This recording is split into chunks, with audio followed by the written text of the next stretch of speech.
Olá, gente querida do coração verde e amarelo, Jornal Foco do Brasil, compromisso com a verdade. Sou Cleiton Basso, contamos mais uma vez com o seu comentário, sua participação, sua opinião. Diga também de qual lugar abençoado do nosso lindo Brasil ou de qualquer outro país do mundo você assiste o Jornal Foco do Brasil e participe do chat ao vivo. O Foco do Brasil, você sabe, é um jornal independente, só é possível por conta da sua audiência e apoio, seja curtindo, compartilhando, se tornando membro do nosso canal. Vocês que tornam o Foco do Brasil uma realidade e queremos seguir todos os dias na sua companhia. Veja se o sino de notificações está ativado. Vamos agora às notícias desta edição. Sem muitos alardes prévios, a visita do bilionário norte-americano Elon Musk ao Brasil e encontro com o presidente Bolsonaro dominaram as conversas nas últimas horas. O bilionário Elon Musk chegou ao Brasil na manhã de sexta-feira, dia 20, para se reunir com o presidente Jair Bolsonaro e com empresários. Musk, que em abril fez um acordo de compra do Twitter por cerca de 44 bilhões de dólares, aproximadamente 215 bilhões de reais, que ainda está em discussão.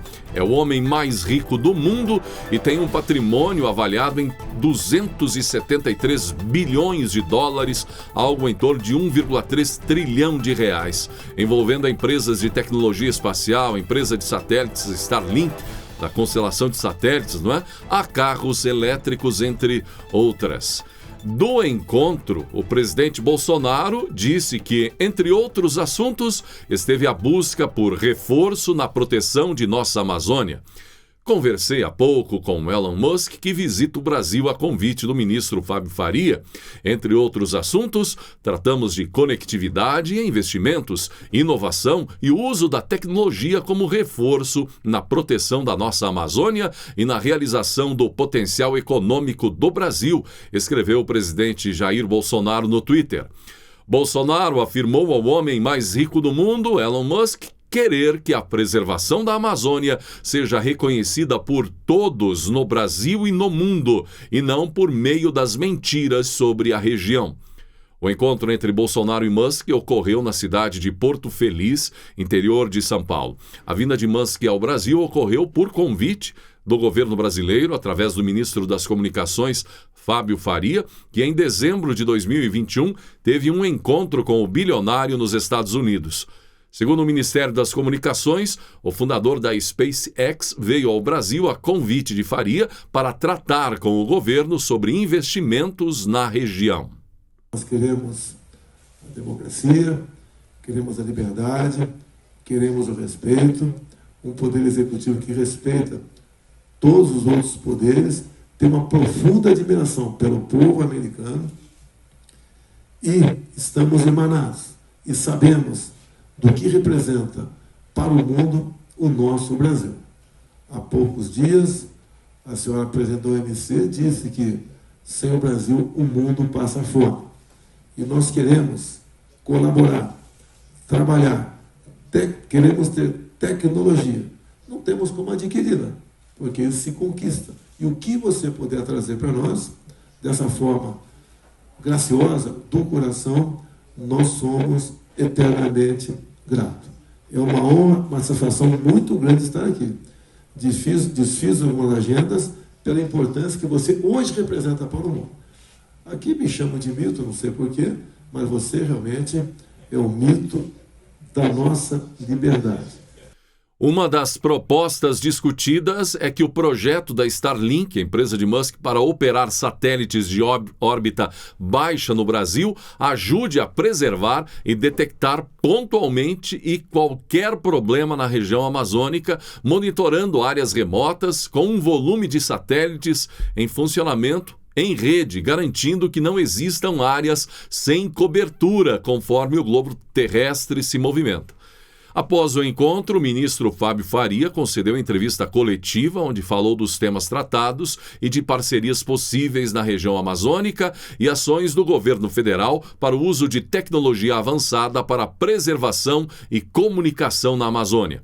Fábio Faria lembra as ações da Anatel em relação aos marcos regulatórios da região norte, os avanços dos projetos de conectividade para escolas e unidades de saúde em áreas rurais, comunidades indígenas e locais remotos. Segundo Fábio Faria, a meta do Ministério é conectar 100% das escolas até o final do ano e fazer com que a tecnologia ajude na preservação da floresta e no desenvolvimento da região. E uma bem-humorada e provocativa montagem feita com Elon Musk e o presidente Jair Bolsonaro comendo pastel viralizou na internet. O deputado federal Eduardo Bolsonaro chegou até a publicar e afirmou que antes de aparecerem na mídia, Bolsonaro e Musk haviam comido pão com leite moça. A montagem tem Elon Musk e Bolsonaro felizes da vida comendo um bom pastel e tomando um suco em um balcão de bar. O presidente Jair Bolsonaro recebeu no Palácio da Alvorada representantes do Movimento Escolas Abertas. Também participaram do encontro os ministros Victor Godoy, Educação, Ciro Nogueira, Casa Civil e Paulo Alvim, Ciência e Tecnologia. O presidente Bolsonaro teve um café da manhã com vários integrantes deste movimento chamado Escolas Abertas. O movimento surgiu em São Paulo a partir de mães que reivindicavam o retorno do funcionamento presencial das aulas nas escolas públicas e privadas que passaram a ter aulas virtuais como consequência da pandemia de Covid-19. Nesta sexta, o presidente Jair Bolsonaro se deslocou ao Paraná, onde teve uma conversa com o governador do estado, Carlos Massa Ratinho Júnior. Ambos participaram de uma reunião com lideranças evangélicas do estado. E também neste encontro do presidente com Ratinho, as eleições 2022. Ratinho admitiu a possibilidade de apoio recíproco nas eleições majoritárias. Tem uma gratidão muito grande com o presidente Bolsonaro. O governo federal foi muito importante nos últimos 3 anos aqui no Paraná. Temos quase 1,5 bilhão de reais em obras no estado. Então é natural que isso se torne parceria política. Tenho meu partido, preciso respeitar o momento de convenções, mas o Partido Social Democrático, caminhando para a neutralidade, eu posso caminhar no projeto em relação a apoiar Bolsonaro, disse Ratinho. Ratinho Júnior recebeu o presidente Jair Bolsonaro ainda no aeroporto Afonso Pena, em São José dos Pinhais. E a reunião com as lideranças evangélicas aconteceu mais tarde em Curitiba, bem como o encontro reservado entre Ratinho e Bolsonaro. E no Paraná, o presidente Jair Bolsonaro participando da Marcha para Jesus em Curitiba. Depois de 2 anos suspensa por causa da pandemia de Covid-19, neste sábado, dia 21, a Marcha para Jesus, que é o maior evento cristão a céu aberto neste ano, com a presença do presidente da República na cerimônia de abertura. A 28ª edição da Marcha para Jesus, contando com milhares de representantes de igrejas cristãs de diferentes denominações e de toda a população. Em 24 de junho, os senadores vão realizar uma curiosa, importante, não é? E certamente polêmica audiência pública sobre objetos voadores não identificados, OVNIs, no Brasil. Vai dar o que falar. Trata-se de uma sessão especial requerida pelo senador Eduardo Girão, Podemos do Ceará. O evento ocorrerá nos 75 anos do Dia Mundial da Ufologia e deve reunir especialistas no assunto. No pedido para a realização do evento, Girão citou um relatório divulgado no ano passado pelo Pentágono acerca do tema. A papelada serviu para uma audiência na Câmara dos Representantes dos Estados Unidos, inclusive nesta semana, em que funcionários da defesa dos Estados Unidos discorreram sobre a existência dos OVNIs. Aprovado em 16 de março, o requerimento de Girão tem a assinatura de outros congressistas.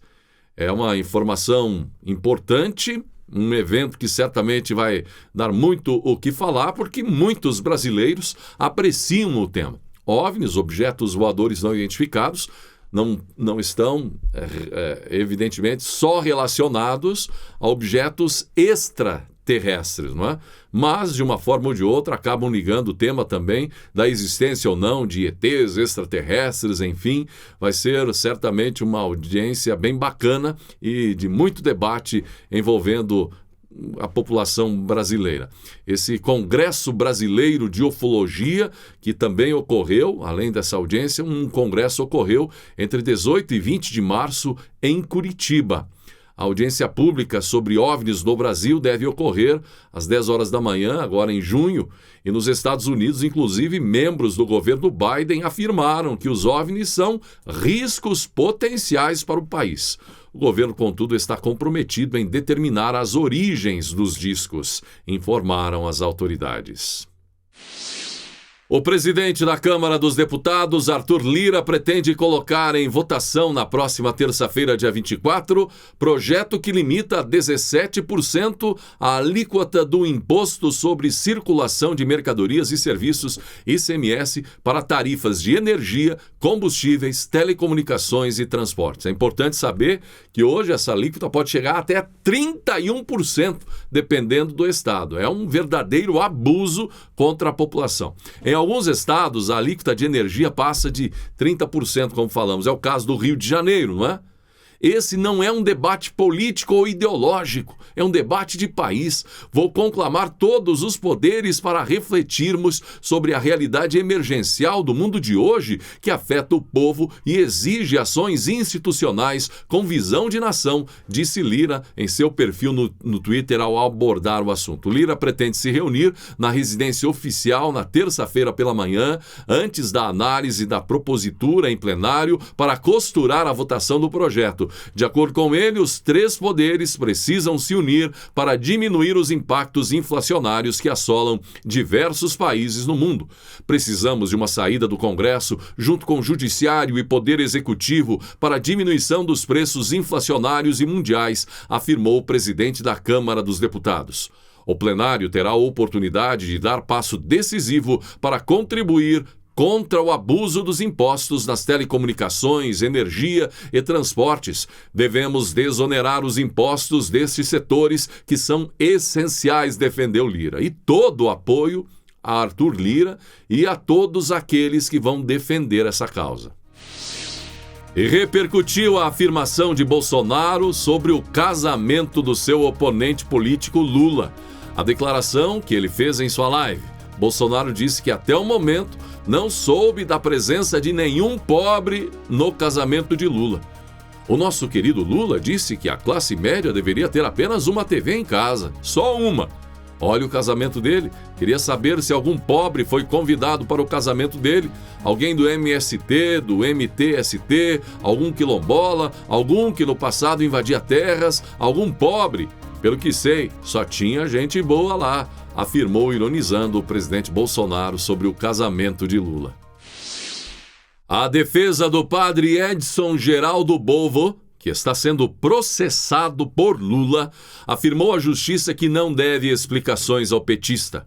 Lula entrou com notificação para explicações após o padre dizer em missa que o petista é o maior ladrão do mundo e que comprou a corte.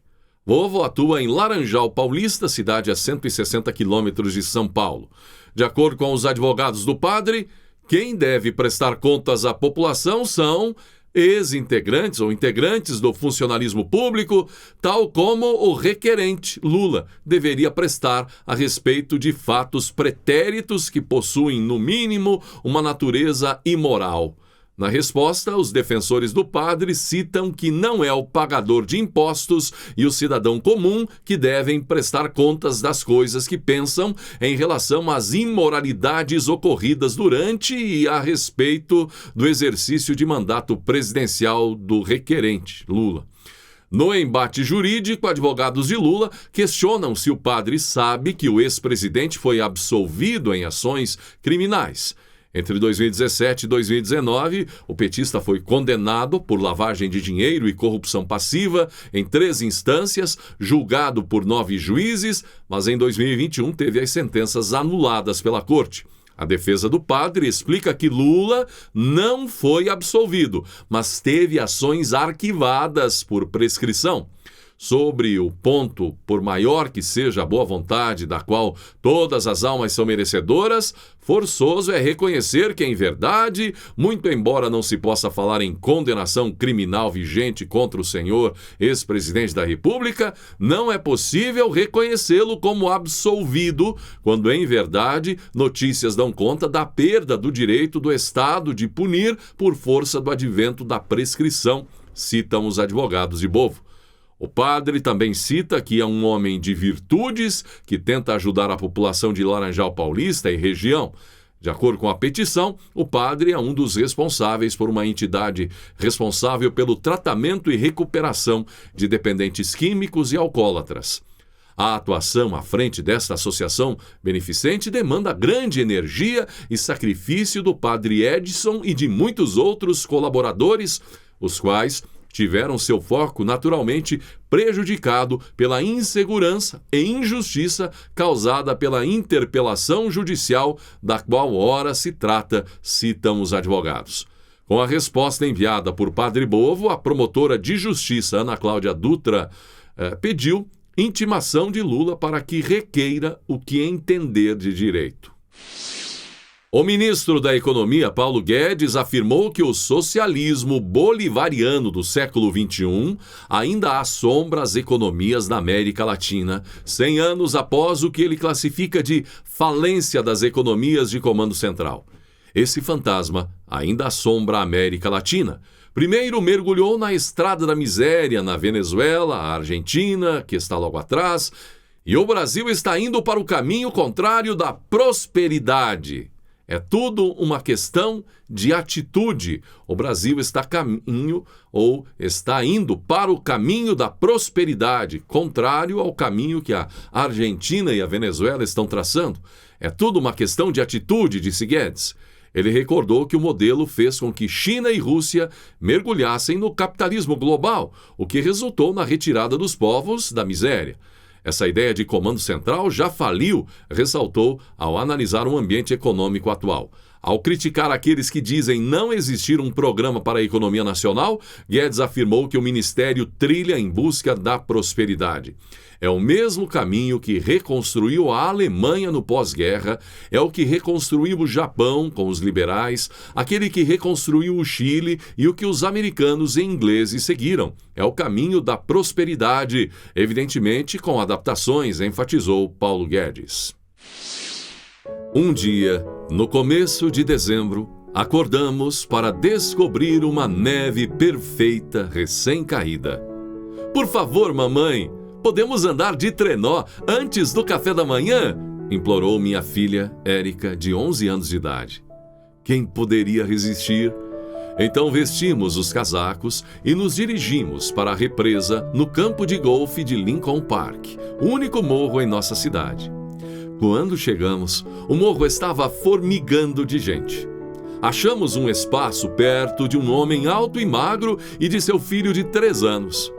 O garoto já estava deitado de barriga para baixo, esperando para ser empurrado. Vamos lá, papai, vamos lá, por favor. Foi o que eu vi. Parece que seu filho já está pronto para ir. Dito isto, ele deu um forte empurrão e lá se foi o menino. Mas não foi apenas o garoto que voou. O pai saiu correndo atrás dele a toda velocidade. Ele deve estar com medo de que seu filho se choque contra alguém, eu disse para Érica. É melhor nós também tomarmos cuidado. Assim, lançamos nosso próprio trenó e descemos o morro zunindo em grande velocidade. A neve solta voando em nossos rostos. Tivemos que nos arremessar para não batermos em uma grande pedra perto do rio e acabamos deitadas de costas, rindo. Ótima corrida, eu disse. Mas temos que andar muito para voltar, observou Érica. Com certeza era uma longa caminhada. Enquanto lutávamos para chegar ao topo, percebi que o homem magro estava empurrando seu filho, que ainda se encontrava no trenó. De volta ao topo, lá ia ele. Muito esforço. Isso que é serviço, disse Érica. Será que você faria? Faria o mesmo por mim, mamãe? Eu já estava sem ar. Disse: nem pensar, garota. Continue andando. Quando finalmente chegamos ao topo, o garotinho estava pronto para brincar novamente. Vai, vai, vai, papai, ele gritou. Mais uma vez o pai reuniu todas as suas energias para dar um grande empurrão no trenó. Correu atrás dele novamente, morro abaixo, e então puxou o trenó e o menino de volta para cima. Isso se repetiu por mais de 1 hora. Mesmo com Érica andando sozinha, eu estava exausta. A essa altura, a multidão no morro havia diminuído, pois as pessoas voltavam para casa para almoçar. Finalmente, restavam apenas o homem e seu filho, Érica e eu, e um punhado de outras pessoas. Bem, ele não pode continuar achando que o menino vai colidir com alguém. E com certeza, apesar de ser um menino pequeno, ele poderia puxar seu próprio trenó morro acima de vez em quando, pensei. Mas o homem nunca se cansava e seu comportamento era alegre e jovial. Finalmente, não aguentei mais. Olhei de cima do morro para ele e gritei: você tem uma tremenda energia! O homem olhou para mim e sorriu. Ele tem paralisia cerebral. Ele disse de forma natural: não pode andar. Fiquei atônita então. Então percebi que não havia visto o menino descer do trenó durante todo o tempo que estivéramos no morro. Tudo parecia tão alegre, tão normal, que não me ocorrera que o menino poderia ter deficiência. Ainda que eu não soubesse o nome do homem, contei a história em minha coluna no jornal na semana seguinte. Ele, ou alguém que o conhecia, deve ter reconhecido a história, pois pouco tempo depois recebi esta carta. Cara senhora Silverman, a energia que gastei no morro naquele dia não é nada comparada ao que meu filho faz todos os dias. Para mim, ele é um verdadeiro herói e algum dia espero ser metade do homem que ele já se tornou. Pense nisso. Mais uma lição de vida. E assim chegamos ao final desta edição do Jornal Foco do Brasil. Não esqueça da importância de ter você curtindo, compartilhando, se tornando membro do nosso canal. Vocês que tornam o Foco do Brasil uma realidade. E queremos seguir todos os dias na sua companhia. Agradecimento especial hoje a Josefa Cavalcante, de Maceió, Alagoas, e Valério Nakajima, diretamente do Japão, inscritos, membros do nosso canal. Venha também ser parte dessa comunidade verde e amarela. Gratidão pela sua atenção e que Deus abençoe a você e a sua família.